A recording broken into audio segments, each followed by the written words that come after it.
At my mom's birthday, everything seemed normal. Then my 10-year-old called me on the phone. "Get out now."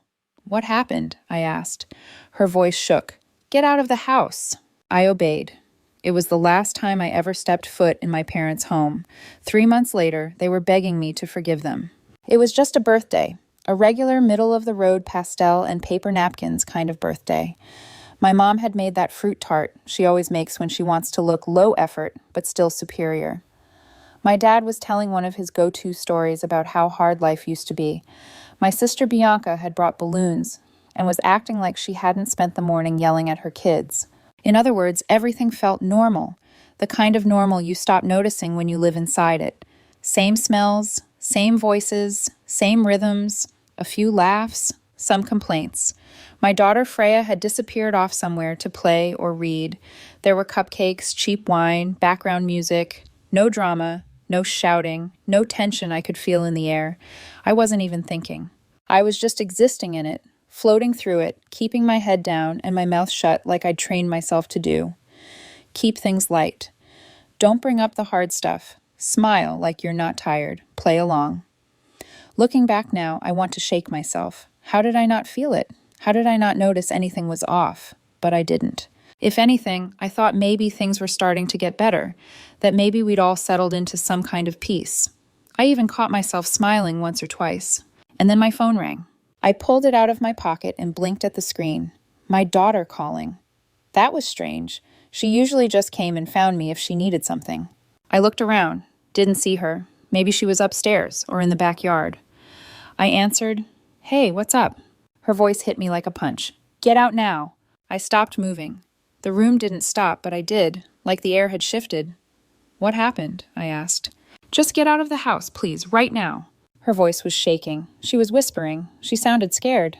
I stood up slowly. My mind went blank, then loud. What's going on? Did someone hurt her? Did she fall? Was someone in the house? I didn't ask anything else. Just walked out the front door. Not a word to anyone. Not a glance at the snack table or my mom's bright smile. Not a check for my shoes. I just moved like my body had taken over, like I was outside of it, watching myself walk. When I stepped out, the air was still warm. The garden smelled like cut grass and cheap perfume. And there she was, standing by the driveway, backpack over one shoulder, her eyes locked on mine. She wasn't crying. She wasn't moving either. For a second, my heart stopped. Actually stopped. Then everything caught up. I rushed over. "What's going on? What happened? Can we go?" She said, "I don't want to talk here. Just get in the car." I looked at her hands, her face, the way she clutched the straps of her bag. She wasn't injured, but she looked hollow. "Did someone yell at you?" I asked. "Did someone say something?" "No," she said. "Not exactly. Just please let's go." I nodded. My voice didn't work. I just turned, unlocked the car, and got in. We drove away in silence. Not fast, not dramatic, just gone. No one saw us leave. Or if they did, no one stopped us. She stared out the window. I kept my hands tight on the wheel. My brain was trying to fill in blanks I didn't have. Did she hear something? Did someone hurt her? Did someone threaten her? Was it one of the other kids? Was it my mom? My dad?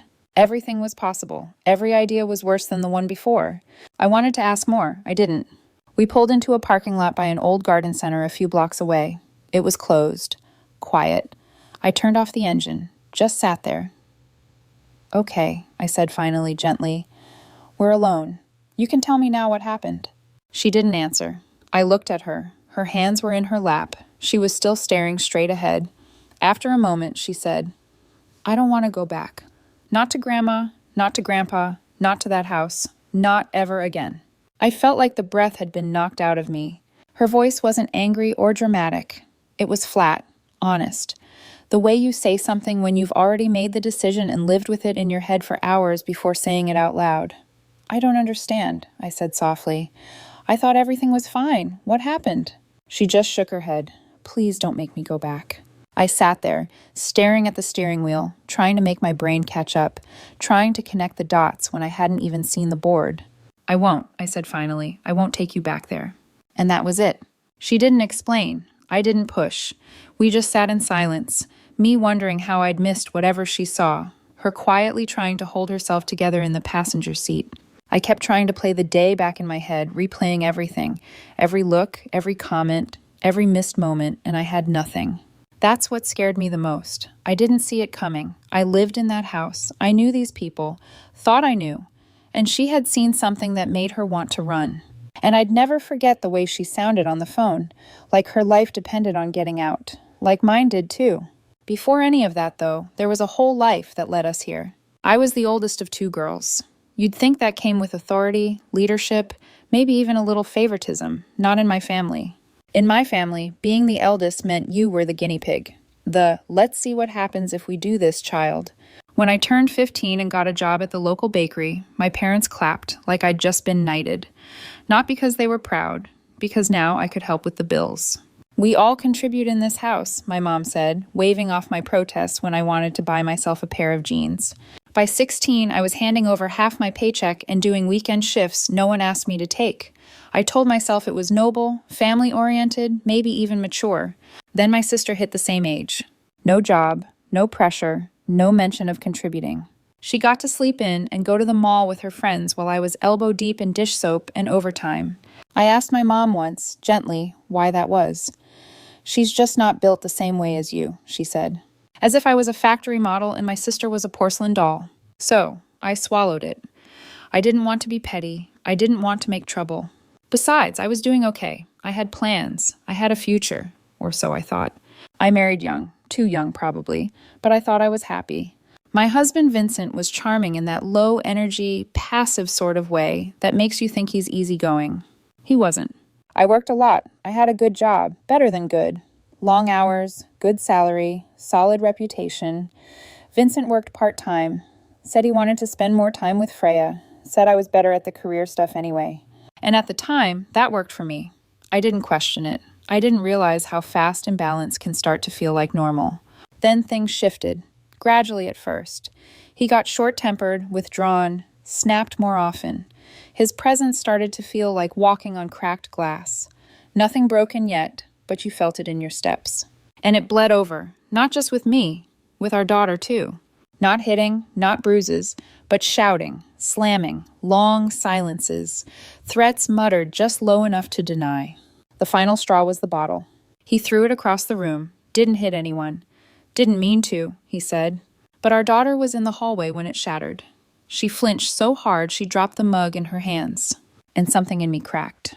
I didn't wait to see what came next. I packed a bag, took my daughter, walked out. I went back to the one place I never thought I'd need again. Home. Except it wasn't really home anymore. My parents took us in, technically, but it was clear from the beginning that it came at a cost. By moving back, I gave up my job. There was no way I could keep up that schedule as a single mom. Not with court hearings, trauma therapy, school pickups, and a kid who had started flinching at sudden noises. And in my line of work, part-time options are like unicorns. I settled for something flexible and humiliatingly underpaid. Enough to survive, not enough to live, and definitely not enough to support anyone else. Which was a problem. Because for years, I'd been the golden goose. When I was still earning, I'd sent my parents money every month, covered big bills, took care of small ones without the masking. I even paid for their all-inclusive vacation to Portugal 2 summers ago. They still talk about it like it was the highlight of their lives. So when the checks stopped, their lifestyle took a hit. Quiet, but noticeable. They weren't happy, not openly, but in the little things. The way my mom sighed when she looked at the grocery bill, the way my dad brought up the water bill twice a week, the way they suddenly forgot to add me to the family group chat, and the house was packed. My sister and her husband lived there too, along with their 2 toddlers, who had the energy of caffeinated raccoons and 0 volume control. They lived there basically rent-free. My parents doted on them, watched them, babysat, bragged. So I thought, if she can stay here with her circus, I can stay too, right? But it didn't feel right. From day one, I noticed the shift. My daughter's drawings didn't stay on the fridge for more than a day. Her plate was cleared before she finished. Once she got scolded for talking too much when all she'd done was laugh at a cartoon. There were stares, not from everyone, but enough.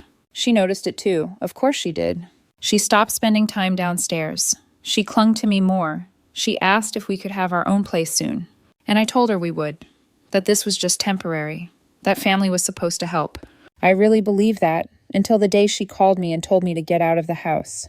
We sat in the car, parked under a sad little tree in a quiet lot. My hands were on the wheel, but I wasn't going anywhere. I finally spoke. "Can you tell me what happened?" She didn't hesitate, not this time. "Grandma and Grandpa and Aunt, they don't want me there." She said they were talking. "I was in the bathroom. They didn't know I could hear." I stared ahead. Let her talk. "They said they're going to send me back to Daddy, that I'd be better off, that they're planning something." She said it like it was just information. Weather. Nothing personal. "I don't want to go," she added, still looking straight out the window. "I don't want to be near him." I didn't say anything. She had overheard a plan to hand her back to the man I'd taken her away from, and I hadn't seen a thing. When I was a kid, I thought betrayal would be louder, like someone yelling surprise with a knife in their hand. Turns out it was quieter. Sometimes it hid in bathroom tiles and murmured through thin walls. Sometimes it was whispered by the people who raised you. I looked at her. "They said what?" She didn't blink. "They're planning to make you lose me. They were talking in the kitchen. I was in the bathroom. They didn't know." I waited, braced. "They said you'd lose custody anyway, that they could help it happen faster, that Daddy would take better care of me, and if I went back to him, then you'd go back to your old job, start helping them again." I opened my mouth, but nothing came out. "They said you'd be better off." She paused. "They said they could plant something in your stuff. Drugs, maybe, so it looks bad. And then call child services." Silence. "They want to frame me." She just nodded. Her lips were pressed so tight together, they'd gone white. "And you're sure?" "They said it, Mom. They said it all. That I'm too much. That I never stop talking. That the house is full and it used to be so nice. They said you're not useful anymore. And that he was always the better parent." I felt something shift. Not snap, not shatter, just shift. She said, "So I packed what I could. There's 2. I left. I called you." I looked down at her small backpack in the footwell. She'd remembered to grab my charger. I nearly lost it right there. Instead, I turned the key and drove. I didn't go back. Not for clothes, not for answers, not even for my toothbrush. I drove straight to Chris's house. Chris and I have been friends since we were 10. Never dated, never tried, just one of those rare human unicorns, a platonic male best friend who shows up, keeps quiet, and always has extra toothpaste. He opened the door with a coffee in hand and one sock on. "I need to crash here," I said. He looked at me, then at my daughter, and stepped aside without asking questions. That's why he's still in my life. That night, we slept on his couch. Freya curled up beside me, too quiet for a kid. I stared at the ceiling, counting ceiling fan rotations and trying not to scream. My phone buzzed 17 times. I didn't check it once. The next morning, I tried to be normal. I brushed my hair, found socks that almost matched, packed my daughter's lunch, and added a napkin with a bad doodle of a cat. I kissed her cheek and said, "You're brave." She nodded. No smile, just solid bravery. We walked to school, and they were there. Of course they were. My parents standing by the gate like the mafia, except with tote bags and that fake polite tension people wear when they're about to say something awful. My daughter froze. "It's okay," I said. "Go in, I've got this." She ran off. I faced the enemy. "Where have you been?" my mom snapped. No good morning, no hug, no apology. "I think you already know," I said. "We've been calling all night," my dad added. "You disappeared with her." "I didn't disappear," I said. "I removed my daughter from a place where people were plotting to destroy my life." My mom blinked. "Excuse me?" I didn't flinch. "She heard you, in the kitchen, while you were laying out your little custody sabotage plan." "That's ridiculous," she said quickly. "She must have misunderstood." "Did she misunderstand the part where you were going to plant drugs on me?" Her mouth opened, closed. A flush crept up her neck. "We were talking hypotheticals," she mumbled. "You've been stressed. You quit your job. The custody fight is going nowhere. You've been trying—" I cut in. "I've been trying while you've been busy plotting my collapse because your spa weekends dried up." "That's not fair," my dad said. "We've helped you." I laughed. Actually laughed. "You housed me after I paid your bills for years. After I booked you to a week in Crete and bought your damn espresso machine." My mom's eyes narrowed. "This is about money now?" "This is about loyalty," I said, "which you sold for a better chance at holidays." "We just wanted what's best for her," my dad said. "You're fighting all the time. He was always so good with her." "He threw a bottle at the wall while she was in the room," I snapped. "He wasn't a father. He was a threat, and you knew that." My mom folded her arms. "You're emotional. You're blowing this out of—" "I'm done," I said. "I'm done letting you twist this. You tried to wreck my custody case. You tried to erase me as a mother so you could go back to being comfortable. There was silence. I looked between them. You want comfort? You'll have it. Starting now. You'll never hear from me again. Not a cent, not a visit, not another ounce of me. Don't be dramatic, my dad said. I turned. You haven't seen dramatic. And I walked away. That night, Chris found me in his kitchen, arms wrapped around a mug of tea I hadn't touched. You okay? He asked gently. No, I said, but at least I know where I stand. My daughter came out in her pajamas, holding the bad cat doodle napkin in her hand. She didn't say anything, just sat next to me and leaned her head on my arm. I didn't cry, not because I wasn't devastated, but because I was too exhausted to. I'd lost my parents, or maybe I just finally admitted they were never really mine to lose. What I hadn't lost was sitting next to me, and I'd burn the whole damn world down before I let anyone take her again. You'd think after everything that had already happened, I would have learned to relax when things got quiet. But I didn't. Silence, I found, is just betrayal taking a breath. It had been weeks since we'd heard from my parents. No messages, no threats, no weird cousin reaching out to check on us. Just stillness. Chris called it peace. I called it suspicious. Freya was doing better. Slowly. Sleeping again. Eating again. She'd started drawing these odd little comic strips of wolves fighting snakes. And I didn't ask questions, because they all ended with the wolf winning and curling up in a den with her cub. That was good enough for me. I was still staying at Chris's. I say still like I had some lease lined up and just hadn't signed it yet. I didn't. I had nothing lined up. And Chris, bless him, hadn't once hinted that we were overstaying. He made Freya pancakes and me coffee and said things like, "You can stay as long as you need." And I started to believe he meant it. Then came the job offer. It was flexible, it paid well, and I wouldn't have to sell my soul or give up seeing my kid just to afford cheese again. I didn't cry when I got it, but I did lock myself in the bathroom and laugh until I coughed. That job was my first piece of the old life, the good part, clawing its way back. So of course, that's when I saw the photos. I wasn't even snooping. I opened Instagram to check if Freya's school had posted any updates about the art show. And there they were, my parents, on a beach, with Vincent. Vincent, sunburned and smiling like someone who knew the judge personally. Bianca was there too, looking smug as a wet cat, holding a coconut drink like it was court-admissible evidence. The caption said, "Family first. So proud of the kind of dad he is to our granddaughter." I didn't drop the phone. I just stared at it, then turned the screen to Chris and said, "Well, that explains why they've been quiet. They're tanning their betrayal." He didn't say anything for a while. Then he handed me a cookie. That's why I love him. 2 days later, Child Protection Services showed up. They knocked at 9:00 a.m. on a Thursday. I opened the door, half-dressed. Freya was brushing her teeth, and Chris was somewhere in the back, trying to fix the leaky faucet with the world's smallest wrench. "We received a report," the woman said, clipboard in hand, her colleague standing slightly behind her, scanning the hallway like we might be hiding meth in a potted plant. I didn't have to ask who reported me, but I did anyway. "It was your parents," she said. Of course it was. They said I'd run off with Freya, that I was unstable, that I didn't have a permanent home, that I was involving strange men in my daughter's care, which I guess was Chris, who was currently in the kitchen pouring juice into a cup shaped like a unicorn horn. They checked the bedrooms, asked Freya a few questions, inspected the fridge, found nothing. Said we'd hear back only if further action was needed. I thanked them with the emotional warmth of a sandwich bag. Then I went into the bathroom and vomited. The next day, I sat across from my lawyer while he poked at a salad and said things like, "This is serious, Vanessa." "No kidding," I muttered.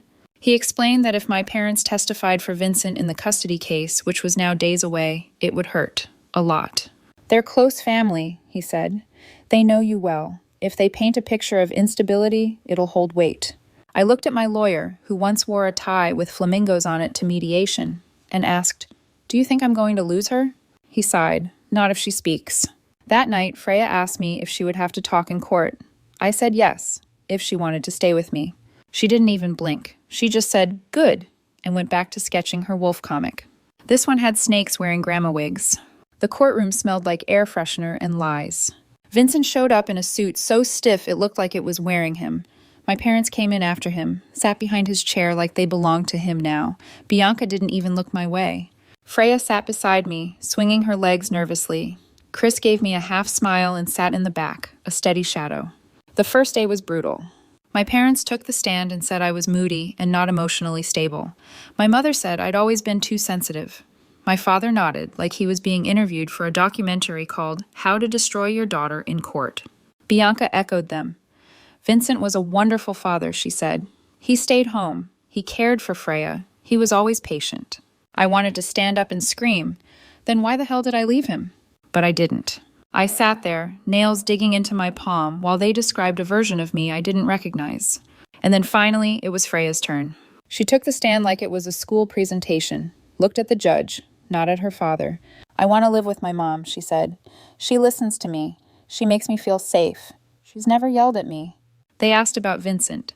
She hesitated, then said, he gets angry. He throws things. He threw a bottle once. It scared me. Silence. And then she said, I don't want to live with him. I don't feel safe. They asked if anyone else ever made her uncomfortable. My grandma and aunt said they wanted me to go live with him, that they were going to make Mommy lose me. They said they'd put stuff in her bag to get her in trouble. Dead silence. I wasn't crying. I couldn't cry. I felt like I'd been dropped into a vacuum. And that should have been enough, but the universe wasn't done. During the break, Vincent approached my mother. They were arguing. I couldn't hear the words, but I saw the motion, his hand grabbing her wrist, hard, sharp. She yanked it back. My father stepped in. Vincent stormed off, and that was the last time they ever stood near him again. They didn't come back to court. My lawyer told me later they'd withdrawn their testimony, and that we had enough. We returned to court. My lawyer brought the fire. He laid out the money trail, the car, the vacation, the hidden assets Vincent hadn't disclosed during our divorce. It was all there, receipts, transactions. He'd bought their loyalty, and then when the money stopped, so did they. The judge ruled in my favor. I got full custody, no visitation, no contact. Vincent left the courtroom red-faced and sweating. My parents didn't show up at all. The week after the ruling, their vacation photos vanished from social media. The car was gone. The glow dried up. Chris showed me a screenshot of one of my mom's posts before it was deleted. Sometimes family is the hardest lesson. I laughed. Actually laughed. Fast forward a year. I still wake up sometimes half expecting a war, but then I look over and see Chris snoring into a pillow and Freya curled up on the other side with her wolf plushie. And I remember we're okay now. Chris and I ended up together, which still surprises me. For the longest time, I didn't see him that way. I'd known him since we were kids, back when he used to eat crayons and swear he'd be a firefighter priest scientist when he grew up. I think I'd filed him under permanent friend material and just left him there. Turns out he'd liked me for years. He told me one night over burnt toast and dishwater wine that he never said anything because he didn't want to ruin what we had. But then something shifted. Maybe it was the way he held Freya's hand at court, or the fact he never once tried to fix me, just stood beside me while I unraveled and reassembled myself. Maybe it was just timing. Maybe it was everything. All I know is, one night he kissed me and I kissed him back, and suddenly the whole world made a bit more sense. He's good to me, better than I thought possible. Freya loves him. He builds cardboard castles with her, listens to her wolf theories like they're gospel, and lets her win at Mario Kart exactly half the time. She told him the other day, "I'm glad you're part of our pack." He cried in the hallway. Denies it, but I saw it. There was one attempt from my parents to reconcile. They showed up at the door one Saturday morning with pancakes. Literal pancakes. Like the smell of betrayal comes with syrup. They said they didn't understand what Vincent was really like, and that maybe we could move past it all. I didn't even get to answer. Chris stepped into the hallway, looked them dead in the eye, and said, "You need to leave now."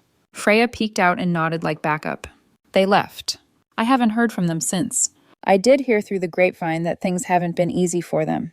Financially, they're struggling. Some people, extended family, old friends, cut ties after finding out what they tried to do. Apparently, trying to frame your daughter to win back a free babysitter and vacation fund doesn't play well at Bridge Club. Me? I'm doing okay. Actually, better than okay. I've got a stable job I like, a daughter who laughs in her sleep, and a partner who makes me feel safe in ways I didn't know I needed. It's not flashy, it's not perfect, but it's mine. And I'll fight like hell to keep it. Did I go too far or not far enough? Let me know in the comments. And if you haven't already, please subscribe. After listening to today's story, perhaps it has raised some new questions in your mind, or maybe it has brought back some old memories. Every day on Reddit, new experiences and moments create fresh stories, and they connect all of us. Everyone has their own unique journey in life, and we all try to understand the world in our own way. These kinds of moments remind us that we are all human, sometimes happy, sometimes sad, and always learning something new. If you enjoyed this story, feel free to share it with your friends. Your thoughts and feedback are always valuable to us, as they motivate us to create even better content. Every story has its own unique angle, and our goal is to understand everyone's perspective and make our content diverse and relatable. Stories like these help us realize that life's journey is different for everyone, and by hearing other stories, we learn something new. You can also share your own stories with us. Your experiences are valuable to us as well, and if you enjoyed this video, please leave your feedback. We aim to create content that brightens your mind and gives you new ideas every time. If you've already seen this video before, your feedback is still important. With every piece of feedback, we can improve our content and bring a new perspective to our viewers. Today, what we saw was just a small part of the many stories shared on Reddit and across the world. It's a reminder of how we all try to understand life by sharing our experiences with each other. This video was only an example of how we try to connect with others through storytelling, learning about different sides of life. We hope to continue sharing such stories that help us all learn and grow together. Thank you for your time, and don't forget to keep an eye out for more stories coming soon. If you haven't already, please like and follow for more amazing content. Your support keeps us going, and we will strive to bring you more thought-provoking and heartwarming stories. Until next time, take care and stay curious. **.